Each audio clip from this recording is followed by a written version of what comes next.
Well, we'll see later that vibration is often measured by an accelerometer, and then this data that comes from the accelerometer can be analyzed in the time domain or in the frequency domain. One parameter that is important is of course the vibration amplitude, and the severity of the vibration can be quantified in several ways. One obvious way is, for instance, the mean value or its standard deviation. We'll see that there are other indicators also. Limits can be set to see the condition of the machine, and if you want to have more information about that, you can consult the ISO standards. It's ISO standard 10816-3. Time domain indicators can be monitored over time, and changes in these indicators are indicative of a changing machine condition. What you then have to do is of course set thresholds. If you pass certain thresholds, that you generate alarms that indicate that there is probably a fault emerging. When comparing these indicators, you have to be sure that the experimental conditions are exactly the same. For instance, that the machine speed is in a certain range or around a certain value, and that the machine load is the same. If you start comparing indicators under different experimental conditions, you will have problems, in the sense that you maybe indicate that there is a failure, but the indicator might be increased because you're running your machine at a higher speed. So it's very important to compare features, indicators, whether they are time domain indicators or frequency domain indicators, as we'll see, under the same experimental conditions.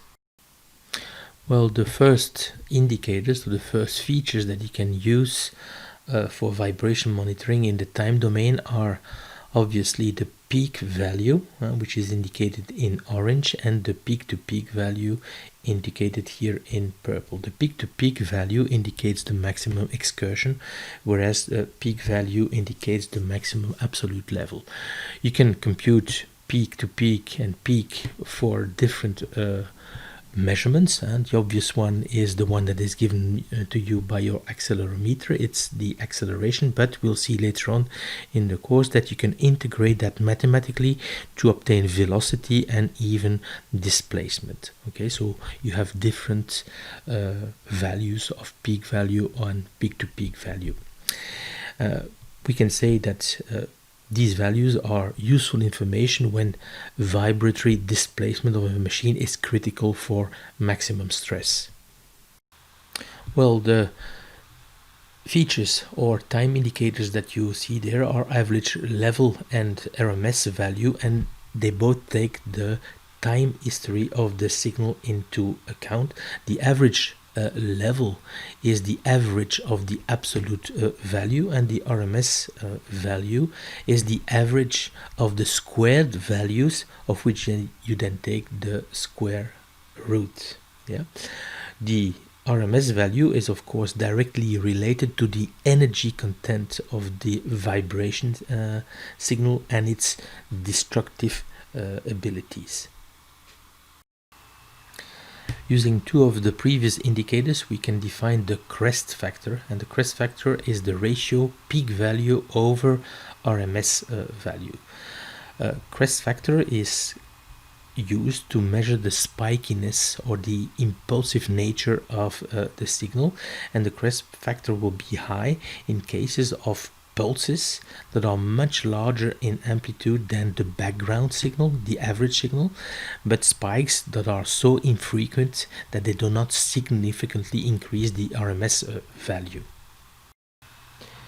Very often vibration signals are stochastic or random in nature, and then you can use concepts that you know from statistics from previous courses.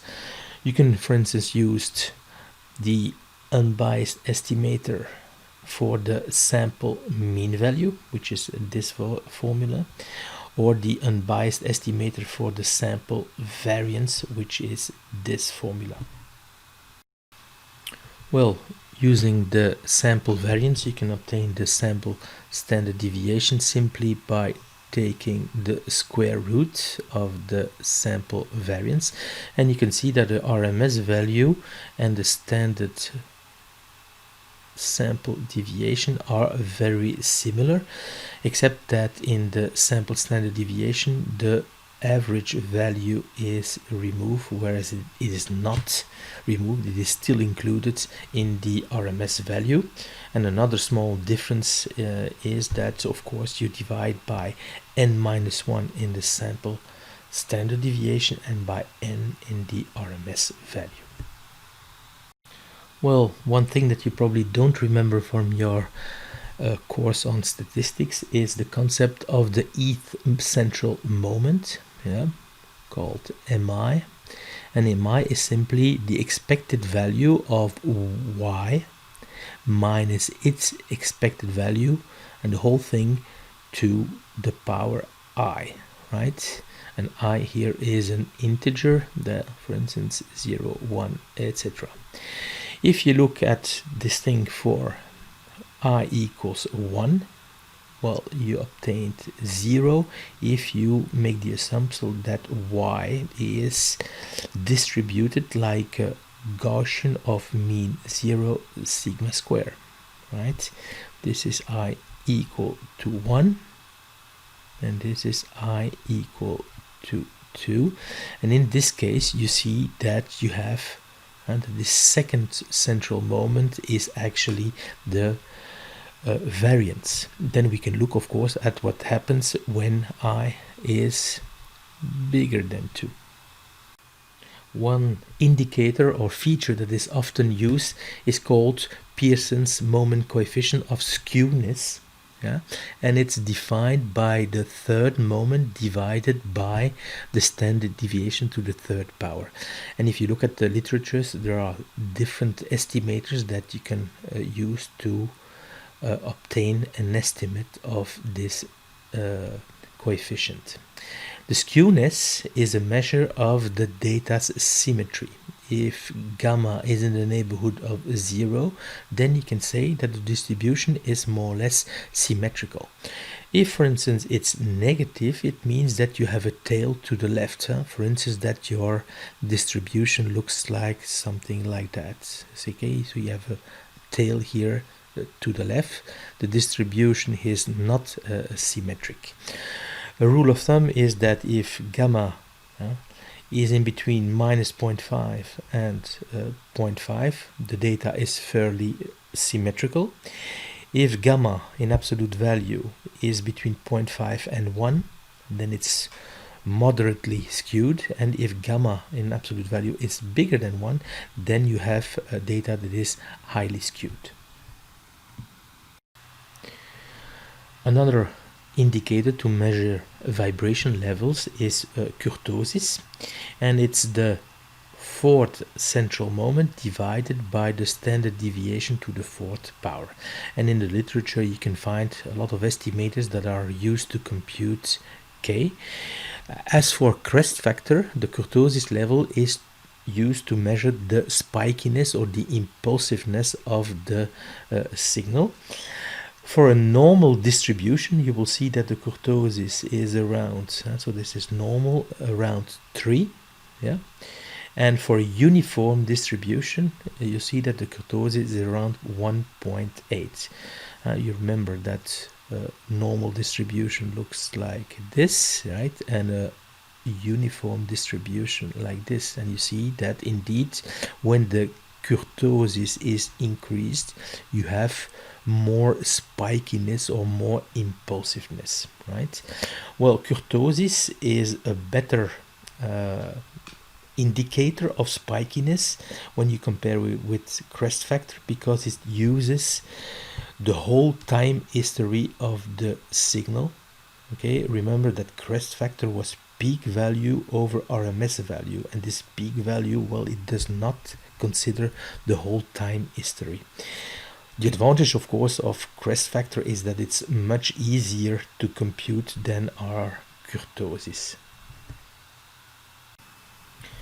So you can use Matlab canals to compute skewness and to compute kurtosis. I have three examples over here. In the first example, I generated data set X, right? And the first 1,000 data points are generated using a normal distribution of mean 4 and of variance 1. And here I had 2,000 more points of mean, also normally distributed, of mean 6 and variance 0.5. Then we make the histogram of that and we compute the skewness, and we can kind of see here what will happen is that you'll have a tail on the left hand side, and so we'll expect a skewness that is negative.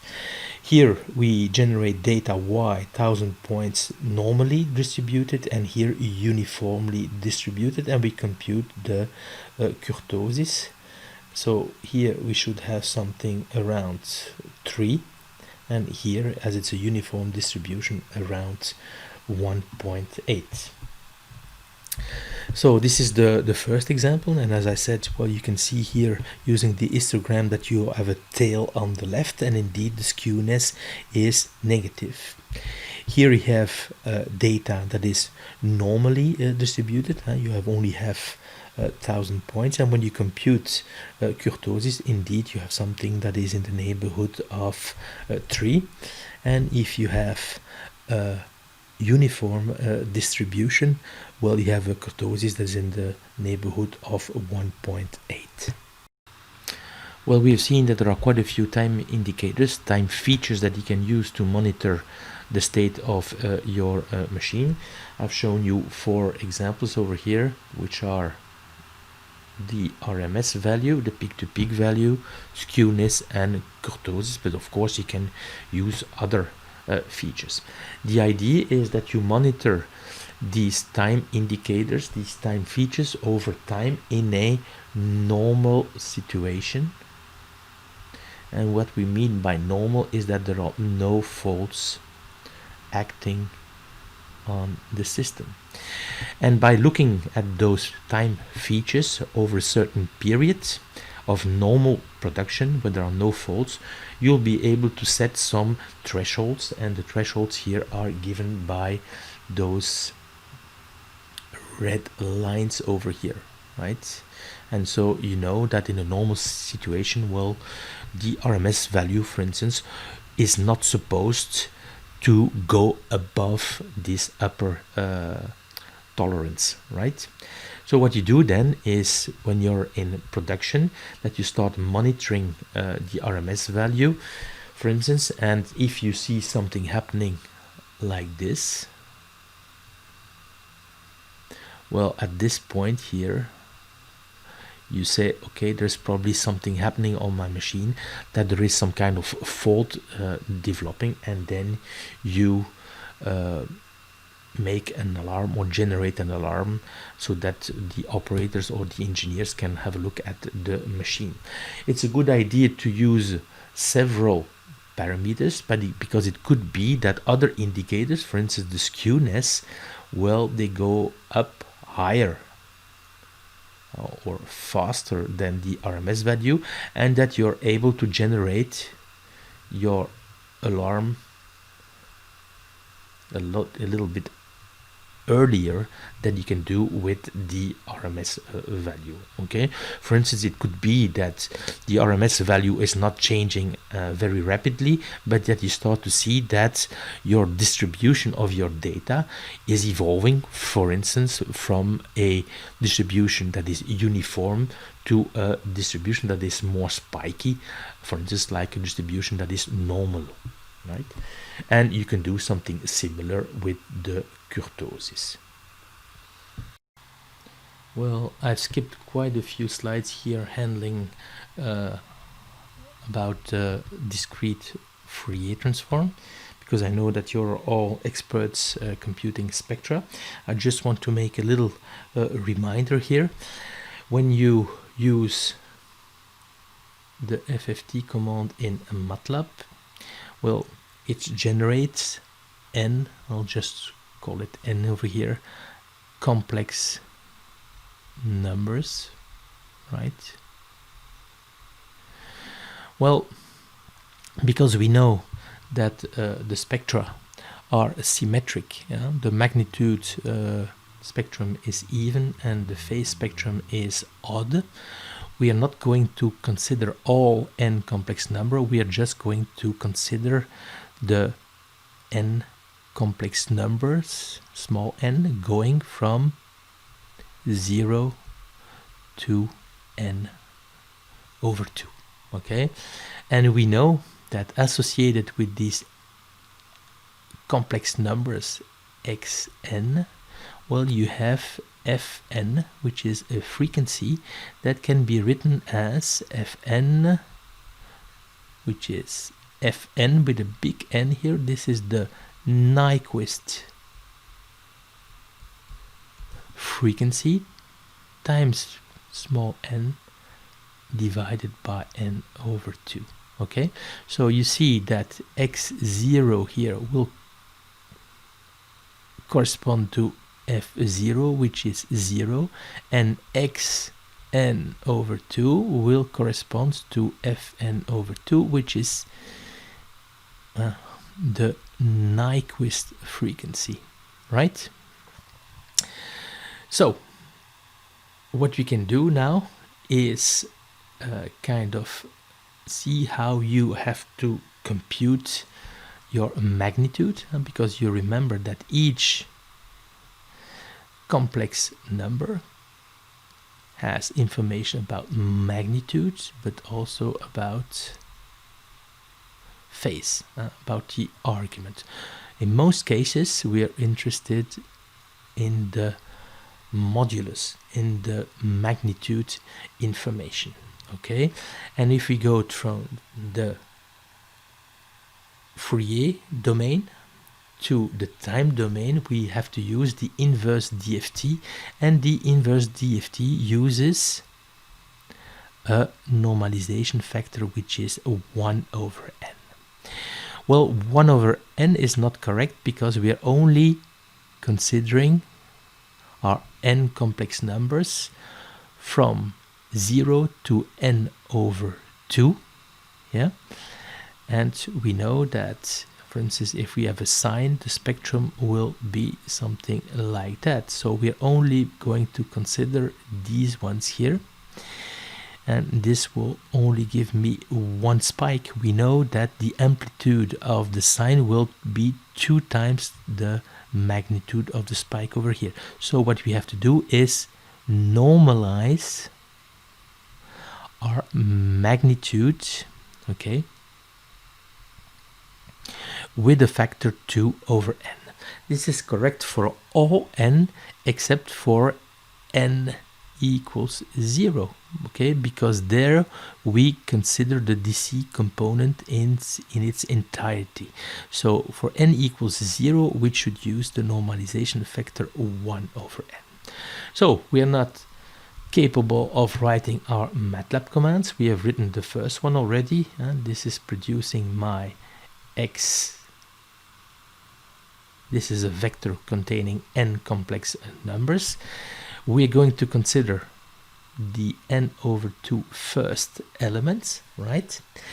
Then we have to consider our frequency vector, okay, and the frequency vector is the Nyquist frequency times a vector that will go, this n over 2, well, it will go from 0, and this quantity here will go from 0 to 1 by steps of n over 2. This is indeed what you see over here. And once you have computed your x here, your vector of complex numbers, well, you have to take the magnitude, the absolute value, and normalize by this factor 2 over n. And we have seen that there is one that does not need to be multiplied by 2 over n, but by n, 1 over n. And this one, it's the first one, the one that corresponds to the 0 frequency.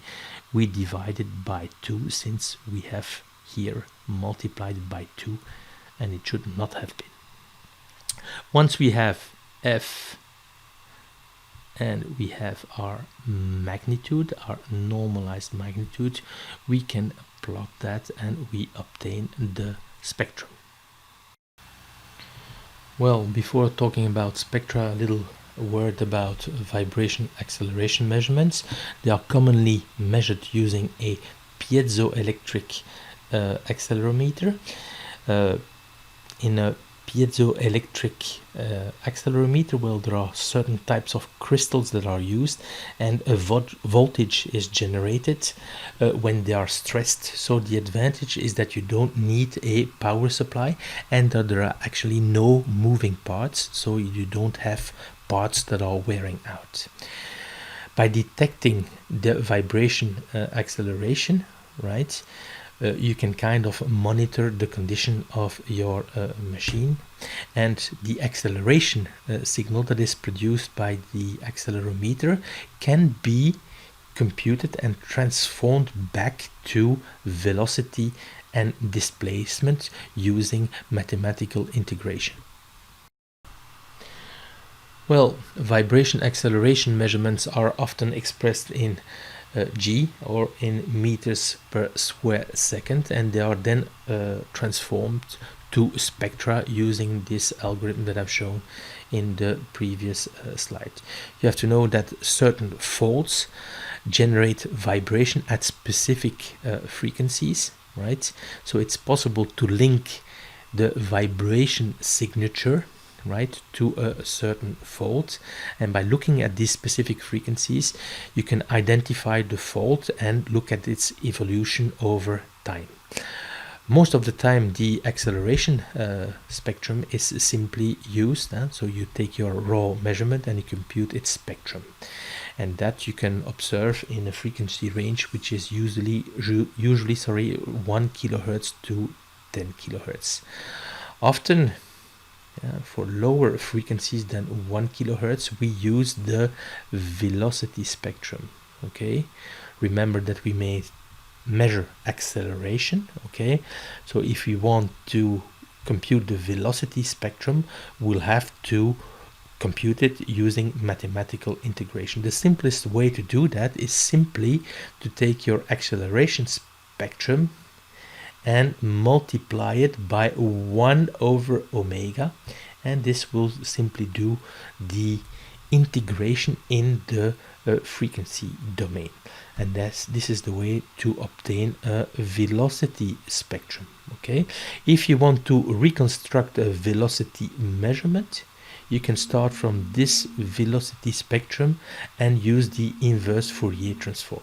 The velocity spectrum is usually considered in a range 10 Hz to 1 kHz. I'm going to show you now how we can use Matlab to compute the acceleration and the velocity spectrum. This is just as an illustration. It is not meant to be the detection of some kind of fault. What we'll use is a data set over here that comes from this reference, right? This reference is actually a book by Randall about vibration analysis, and the book comes with a number of data sets, and I will be using them later on in the course. 3 data sets that are linked to particular bearing faults.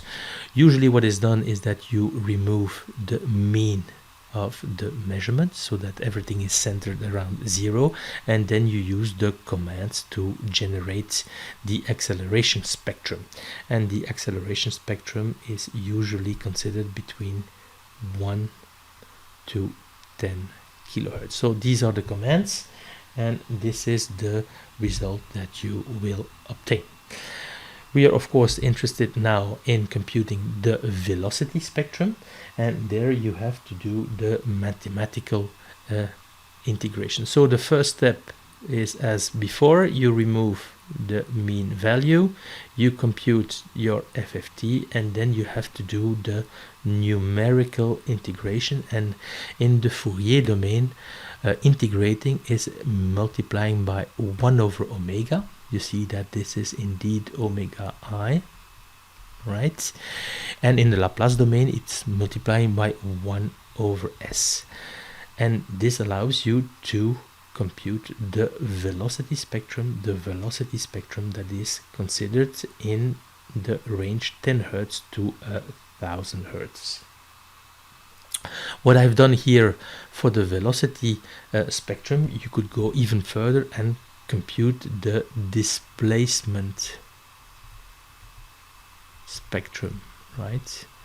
What you have to do is take this vector over here, yeah, and integrate it once more, and you obtain the displacement spectrum. In the next slide, you see the velocity spectrum that has been produced on this dataset.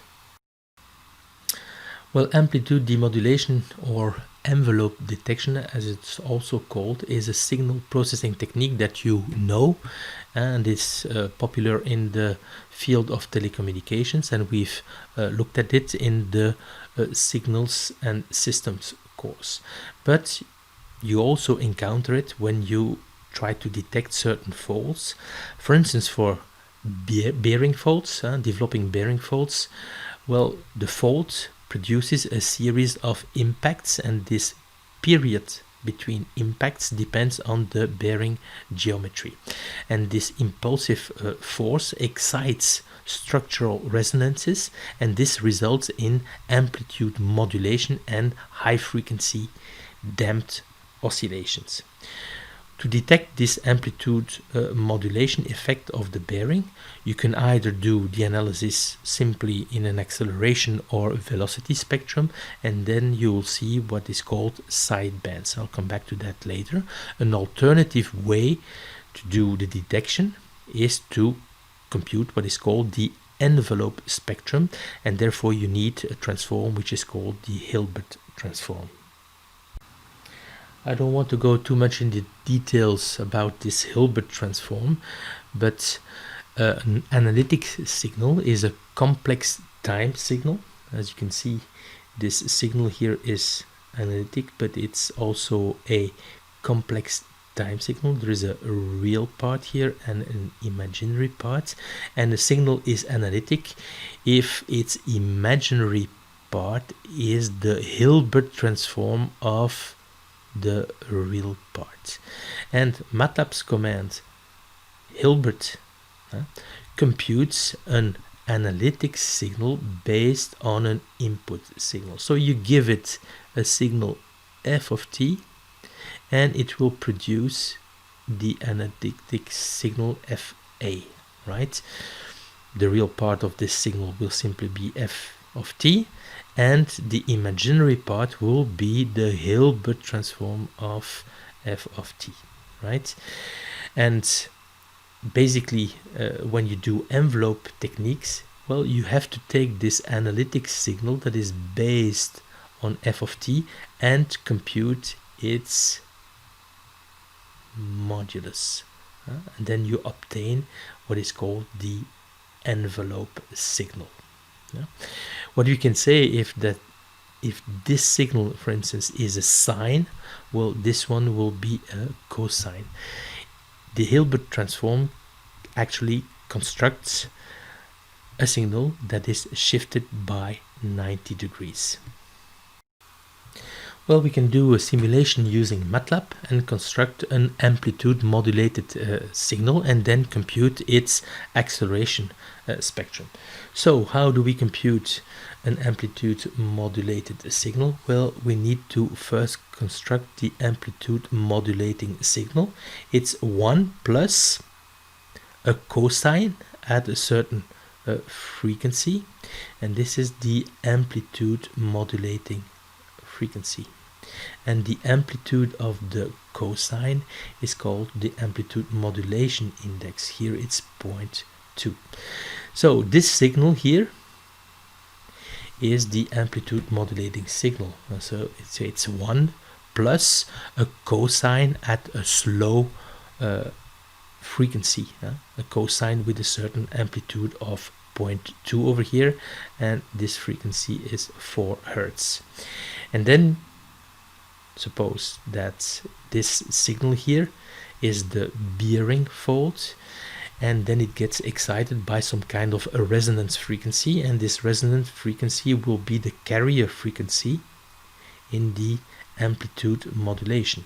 So you see that this amplitude modulating signal is kind of multiplying a cosine at the higher frequency and here the carrier frequency, which plays the role here of the structural resonance frequency. It's at 50 Hertz, and we obtain the amplitude modulated signal. What we can do now is what we have been doing previously, is simply compute the acceleration spectrum. Okay, so this is the acceleration spectrum that is being produced, and of course you recognize here the carrier frequency at 50 Hertz with a peak at 1, right? You also see two other frequencies appearing, and this is what we call sidebands. This is a frequency at the carrier frequency Fc plus the frequency of the amplitude modulating signal. So this is 50 plus 4, and indeed it gives you a sideband at 54, right? You have something similar over here but with a minus side, so you have 50 minus 4, and this is indeed 46, right? The height of this sideband is the modulation index divided over 2. So this is how you can recognize in an acceleration spectrum that there is a modulation effect. You would have something quite similar if you would look at the velocity spectrum. Well, we can now use the other alternative and to compute the envelope spectrum, and therefore you need this Hilbert transform, and in Matlab it's simply the command Hilbert. Here we have this analytic signal that is being produced. Remember that the real part is simply the signal, the original signal y, and the imaginary part is the Hilbert transform of y. And if you take this complex signal and you compute the absolute value or the modulus, you obtain the amplitude demodulated signal, and in this case you will reconstruct the modulating signal that we have defined previously. So what we'll do here is plot the original amplitude modulated signal, then the signal that is being produced over here, and the amplitude modulating signal or the envelope signal. And then what we can do is, of course, take this signal here and compute its spectrum. This is the spectrum of the envelope signal, and that's why it's called the envelope spectrum. Okay, so let's look at the signals. Remember that this is the amplitude modulated signal. You see indeed the carrier frequency of 50 Hertz, and the envelope this is at 4 Hertz. That is coming and multiply the carrier frequency, and this is the type of signal that you obtain. After having computed the Hilbert transform and then taken the modulus, what you do is actually reconstruct the modulating signal. Okay, remember that it's 1 plus the modulating index was 0.2 times a cosine at 4 Hertz. So you've kind of reconstructed here the envelope signal. Okay, so now what you can do is compute its spectrum. Okay, and of course you obtain a frequency at DC, at 0 frequency. This is the 1. Okay, it was 1 plus something, and this time you have the modulating index 0.2.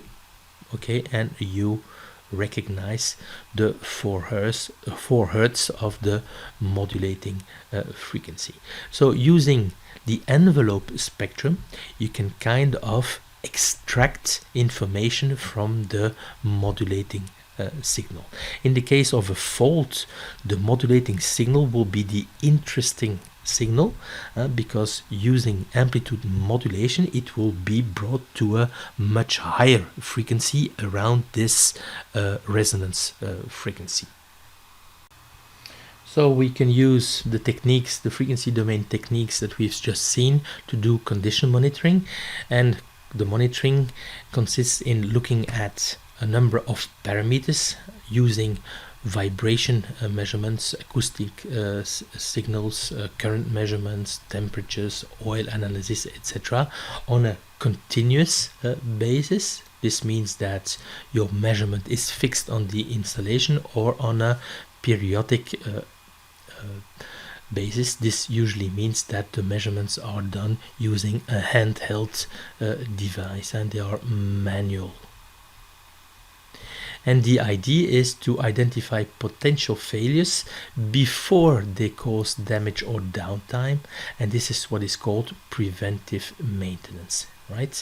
And if you do preventive maintenance, well, it will have a good influence on the uptime.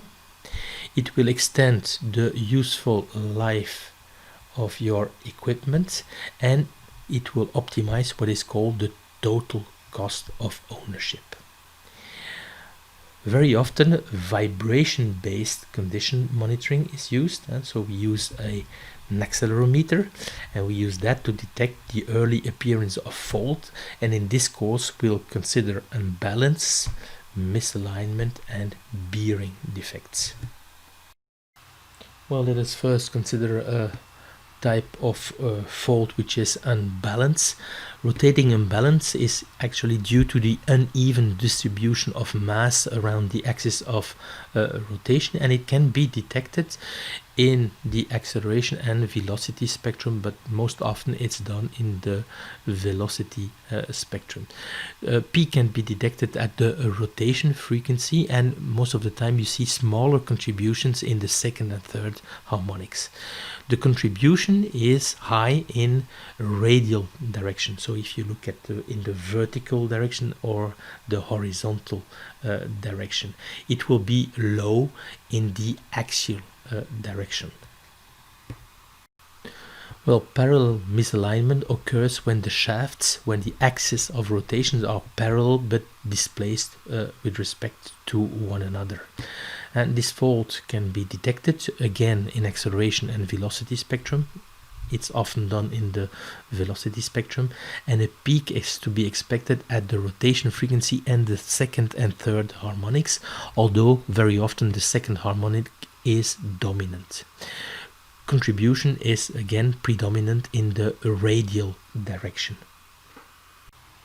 Well, angular misalignment occurs when the two shafts are coupled in such a way that there is a bending force on the axis, as illustrated here on the drawing, and this force can again be detected most often in the velocity spectrum. A peak is to be detected at the rotation frequency and the second and third harmonic. The fundamental and second harmonic are predominant, but this time the contribution is predominant in the axial direction. The next fault that we consider is bearing faults. First of all, you have to know that a bearing, or a bearing I should say, is composed of an inner race. Here you see the inner race or inner ring, an outer race, right? This is the outer race, or sometimes called outer ring, balls or rollers, they are of course over here, and then a cage. When a ball rolls over a surface anomaly, it can be that this surface anomaly is either on the ball itself or on the raceway, and the inner race or the outer race, well, it generates a specific frequency that is called the bearing fundamental fault frequency.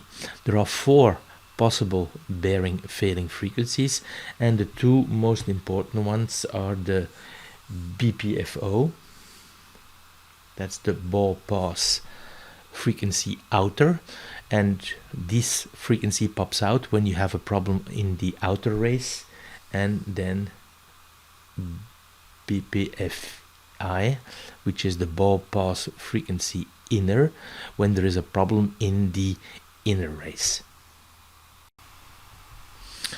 Okay, the bearing fundamental fault frequencies depend on the bearing geometry, and you need a certain number of parameters to calculate them. In fact, there are 4 parameters related to geometry, and one that is related to the rotating frequency of the shafts. And once you have these parameters, you can actually compute them. And here are the 4 formulas that correspond to the 4 main bearing fundamental fault frequencies. There are some online calculation tools that are available and that allow you to compute and find the parameters that are necessary for the computation of the bearing fault frequencies. So maybe we can have a look at one of these online calculation tools. Well, this is a calculation tool from SKF, and well, you have to put things in metric, in meter, and then you have to look for bearing. Normally when you look into data sheets, you'll find that the bearing comes with a certain number.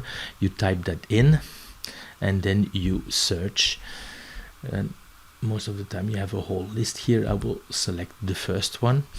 It will give you the type of bearing and then these parameters that are important for the computation of the bearing frequencies. Then you put in rotational speed.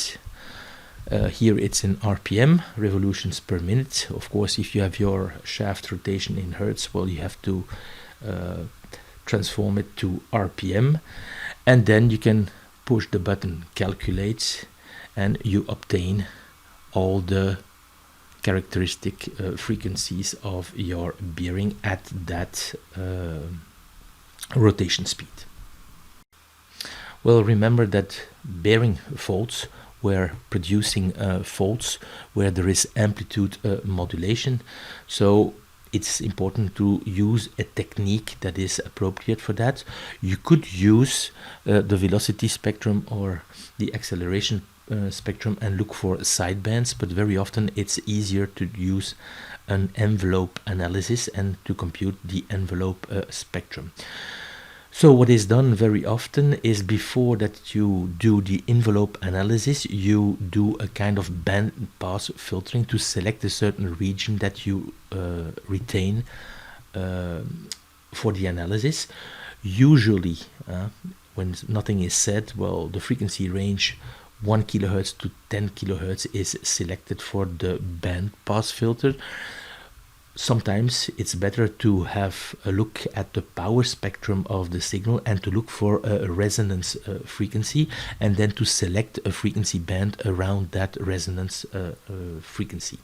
So to compute the power spectrum in Matlab, you can use the command pwelch, and to do the filtering, the band pass filtering, you use the command butter. Well, this envelope spectrum technique for bearings is outlined here graphically in this slide. So what you see on the top plot is the original signal. The first thing that is done is to compute the power spectrum, right? And then either you select a frequency band from 1 kilohertz to 10 kilohertz, or you look for a resonance and you apply a filter around that resonance. So once you have selected your frequency band, you can filter your original signal with this band pass filter, and you obtain this band pass filtered signal.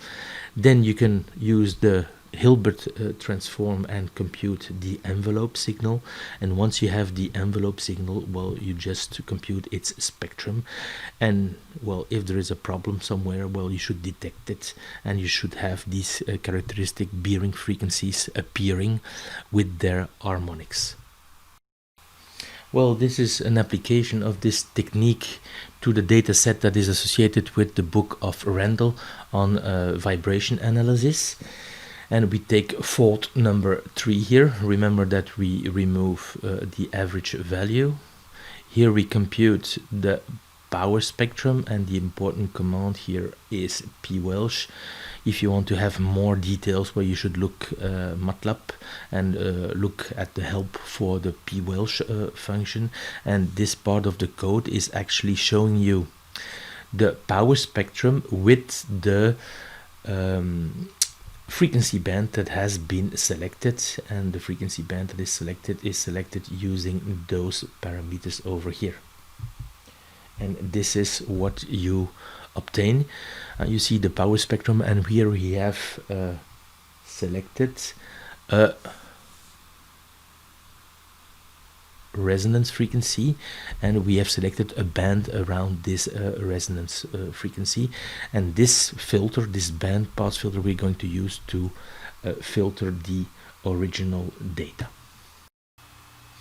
So here the frequency band has been selected, and using the butter command you generate a band pass filter, and the polynomials b and a are, well, the numerator and denominator of the transfer function associated with this band pass filter, and then you use the filter command to filter your measurements. Okay, then you do the amplitude demodulation. This is simply done by the Hilbert command that I've introduced before. This creates this analytical signal, and so this is a complex signal, and then you take the magnitude or the absolute value, and you obtain the envelope. So in the plot we're going to show the original signal, the filtered signal, and this is the band pass filtered signal, and then the envelope signal. And this is what you obtain. Well, once you have computed your envelope signal, it is now easy to compute the envelope spectrum, and so you use the FFT command and the commands that I've been showing you before to obtain the spectrum. What you have to do then is to draw BPFO. In this instance I chose BPFO. You could use, of course, the other frequencies also, and draw it with all its harmonics, so that you can kind of look if there are peaks popping up in the amplitude demodulated spectrum. And you will see here that indeed there will be frequencies popping up corresponding to this BPFO frequency. So we will see that there is a problem with this bearing in the outer rays. This BPFO frequencies have been computed in another piece of code that I've shown you before when I introduced the characteristic fault bearing frequencies. So let's have a look at the corresponding graph that is generated, and this is what you see here. This is the envelopes spectrum, and in this particular example with the fault 3, you clearly see in the spectrum that there are peaks popping up at BPFO and its harmonic. So this suggests that this bearing has a default on the outer rays. Well, we've just seen that you can compute acceleration, velocity, and envelope spectra, and just as with time domain signals, you can extract features from these spectra. An obvious feature that you can extract from any spectrum is, for instance, the height of a certain peak. What you do then is select, for instance, one of these characteristic frequencies and bearing frequencies, for example, and then you take a certain band around that frequency, and you take the average value in that frequency band. Okay, so it gives you an idea of the energy content at that frequency or around that frequency. And what you can then do is take this indicator and plot it over time and see if the condition of the machine is changing. For instance, if there is a problem appearing on the outer race of your bearing. Just as with time domain indicators, it's very important to compare these indicators under similar experimental conditions, okay, similar machine speeds and similar machine loads, because when computing spectra, well, what you make as an assumption is that the process is stationary, right? So that, for instance, the speed is not changing and the load is not changing. You'll see next year in the course on system identification that there are techniques that are called machine learning or even artificial intelligence that allow you to kind of detect automatically if the machine condition is changing from the normal situation. And of course it will be using these time domain features and this frequency domain features, and it will be even able to detect, well, this is a normal situation, and possibly to tell you which kind of fault is appearing.